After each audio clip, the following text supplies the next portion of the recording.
Bagaimana apabila kita sedang makan sahur dan pada pertengahan makan kita telah dikumandangkan azan subuh? Apakah makanan yang tersisa di hadapan kita dibiarkan begitu saja atau kita habiskan? Karena kalau tidak salah saya pernah mendengar bahwa makanan tersebut dihabiskan. Dan bagaimana bila minum yang telah tersedia belum sempat kita minum? Nah, tapi tidak boleh tambah gitu. Jadi apa yang ada di makanan itu, ya, kita katanya dia mendengar bahwa kita habiskan, tapi tidak boleh nambah. Dan apabila kita meneruskan makan dari makanan yang tersisa tersebut, dapat batal puasa yang akan kita lakukan. Iya.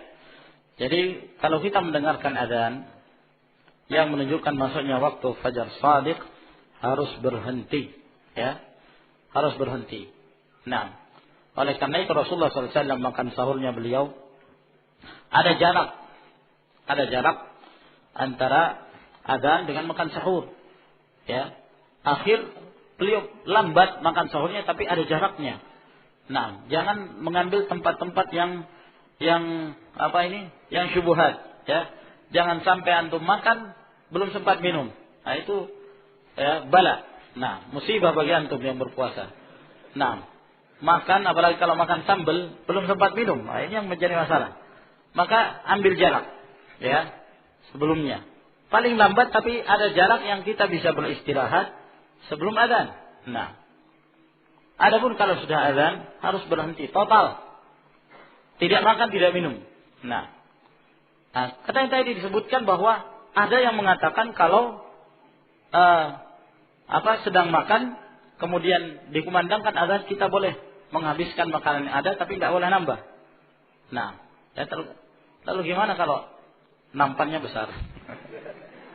Nah, ya, nampannya besar ya, sudah kita taruh banyak. Yang penting kita tidak nambah tapi isi banyak di situ.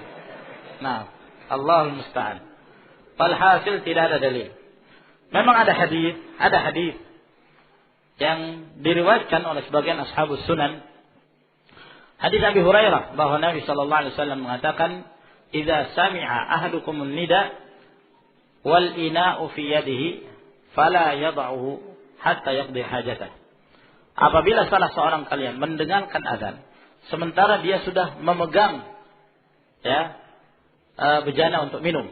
Nah, sudah di tangannya, maka jangan dia meletakkan bejana tersebut sampai dia menunaikan hajatnya.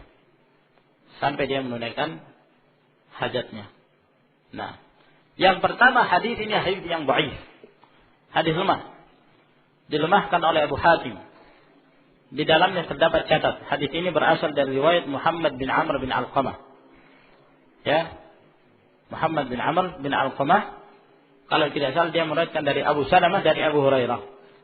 Nah, dan Abu Hatim ditanya tentang dua riwayat yang berkenaan tentang masalah ini, beliau mengatakan hadzanil haditsani laisa bisahihain.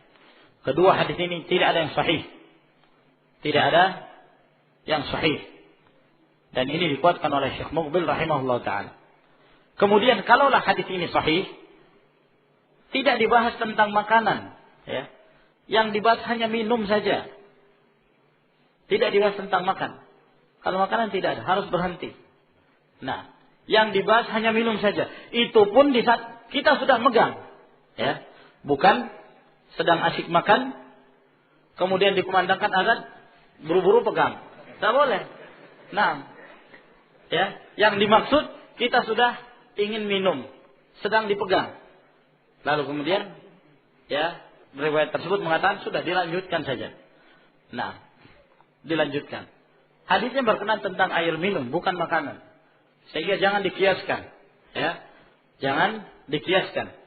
Nanti lagi ada orang yang akan mengkiaskan ke yang lain. Dia sedang bergaul dengan istrinya, sedang melakukan muqaddimah. Nah, dia hendak melakukan, tiba-tiba dikumandangkan azan, ya sudah terlanjur sudah. Nah, ya, hatta yaqdi hajatah, sampai dia menunaikan hajatnya. Ya jangan seperti itu ya, kawan. Nah, walhasil tidak diperbolehkan. Allahu a'lamu bissawab. Terkait dengan masalah sahur itu bukan jarak. Jadi jangan dipahami sahur kemudian berhenti tidak makan sejarah 20 ayat, bukan. Tapi yang dimaukan jarak 50 ayat itu waktu-waktu sahurnya. Misalkan 50 ayat kita perkirakan setengah jam. Setengah jam sebelum subuh itulah kita sahur. Jadi jangan dipahami sahur sebelumnya begitu setengah jam sebelum subuh berhenti. Enggak, bukan dimaukan. Riwayat tadi mau mengatakan berapa jarak antara waktu sahur dengan azan. Jawabannya 50. Sehingga yang namanya imsaknya puasa, imsak sahur puasa itu dengan terbitnya pada sotik. Jangan nanya wa kulu washrabu hatta yatabayyana lakum al-khaytul abyad min al-khaytil aswadi min al-fajr. Itu ayatnya. Sangat tegas. Sehingga yang sekarang terjadi di kalangan kebanyakan kaum muslimin, mereka mengadakan imsak jauh sebelum subuh. Ini tanyakan dalilnya mana?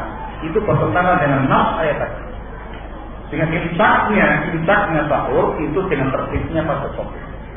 Dan terjadi pada masa lalu, pada zamannya Hafiz Ibnu Hajar al-Asqalani rahimahullah, dan disebutkan dalam tafsir dari dalam pembahasan masalah puasa.